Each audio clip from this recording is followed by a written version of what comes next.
Hey foodies, welcome to liveloveloverecipes.com. இன்றைக்கி நம்ம சேனலில் நம்ம பார்க்க போகிற ரெசிபி என்னன்னு பார்த்தீங்கன்னா, கிட்ஸில் இருந்து பெரியவங்க வரைக்கும் ரொம்ப ஃபேவரட்டான ஒரு breakfast or snacks or dinner ரெசிபின்னு சொல்லலாம். இது தேசி வெஜிடபிள் பாஸ்தா. வாங்க இது எப்படி செய்யலான்றதை பார்க்கலாம்.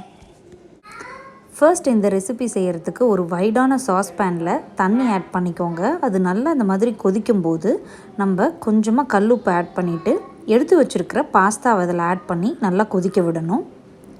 பாஸ்தா நல்லா கொதித்து அப்படியே டபுள் த சைஸ் ஆகி வரும், நம்மளுக்கு பார்த்தாலே தெரியும்.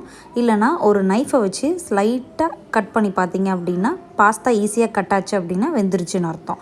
அந்த ஸ்டேஜ் வந்ததுக்கப்புறமா அதை நீங்கள் வடிகட்டி எடுத்து வச்சிடலாம். இப்போ நம்ம பாஸ்தா நல்லா வெந்துருச்சு, இதை நம்ம வடிகட்டி எடுத்து வச்சிடலாம். இப்போது அதே சாஸ் பேனை மறுபடியும் சூடு பண்ணிவிட்டு ஒரு 3 to 4 டேபிள் ஸ்பூன்ஸ் அளவுக்கு ஆயிலை ஹீட் பண்ணிக்கோங்க. அது நல்லா சூடானதுக்கப்புறமா நல்லா ஃப்ளேவருக்காக ஒரு 6-7 பல் பூண்டை நல்லா அந்த மாதிரி பொடியாக நறுக்கி ஆட் பண்ணிக்கோங்க. அது லைட்டாக கலர் மாதிரி வாசனை வந்ததுக்கப்புறமா கொஞ்சமாக கருவேப்பிலையும் ஒரு 2 பெரிய சைஸ் வெங்காயத்தையும் நல்லா பொடியாக சாப் பண்ணி வச்சுருக்கேன், அதை ஆட் பண்ணிவிட்டு நல்லா சாட்டே பண்ணிக்கலாம். இதெல்லாம் நல்லா சாட்டே ஆகி ஒரு டிரான்ஸ்லூசண்ட்டான கலர் வரணும்.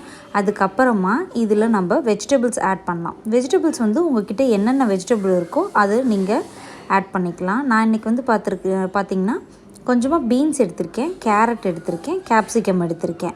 நீங்கள் வேணும்னா இதில் கேபேஜ் ஆட் பண்ணிக்கலாம், பச்சை பட்டாணி கூட ஆட் பண்ணிக்கலாம். இது எல்லாமே உங்களோட விருப்பம்தான். இப்போது வெஜிடபிள்ஸ் ஆட் பண்ணும்போது நல்லா பொடியாக கட் பண்ணி ஆட் பண்ணுங்கள். அப்போது தான் எல்லா வெஜிடபிள்ஸும் நல்லா வெந்து வரும், இல்லைனா வெஜிடபிள்ஸ் வேகாமையே விட்டுரும்.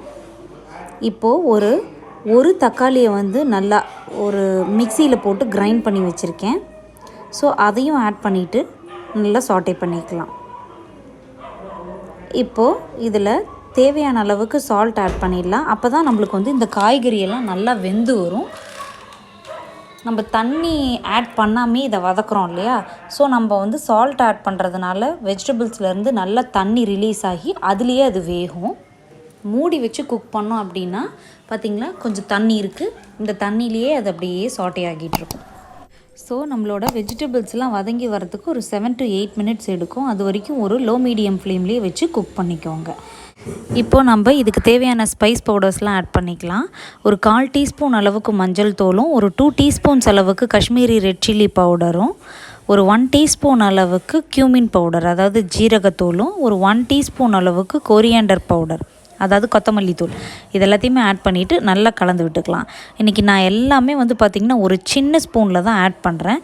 இதுக்கு அதிகமாக ஸ்பைஸ் பவுடர்ஸ் தேவைப்படாது, இல்லைனா ஒரு மாதிரி மசாலா ஸ்மெல்லாக இருக்கும். அதனால் நீங்கள் கொஞ்சம் கம்மியாகவே பார்த்து ஆட் பண்ணிக்கோங்க. இப்போ இது எல்லாத்தையுமே நல்லா கலந்து விட்டாச்சு. இந்த ஸ்பைஸ் பவுடர்ஸ்லேருந்து வர ரா ஸ்மெல்லும் போகணும். இப்போ பார்த்திங்கன்னா ஒரு 1 டீஸ்பூன் அளவுக்கு நாட்டு சக்கரை ஆட் பண்ணியிருக்கேன். நீங்கள் ஒயிட் சுகர் கூட ஆட் பண்ணிக்கலாம். இது டேஸ்ட்டை பேலன்ஸ் பண்ணுறதுக்கு ஹெல்ப் பண்ணும். இப்போ ஒரு 1 டேபிள் ஸ்பூன் அளவுக்கு டொமேட்டோ கெச்சப் ஆட் பண்ணிவிட்டு எல்லாத்தையும் ஒரு தடவை நல்லா சாட்டே பண்ணி விட்டுடலாம். இதை மூடி வச்சு ஒரு ஃபியூ மினிட்ஸ் குக் பண்ணோம் அப்படின்னா ஸ்பைஸ் பவுடர்ஸ்லேருந்து வர ரா ஸ்மெல்லாம் போயிடும்.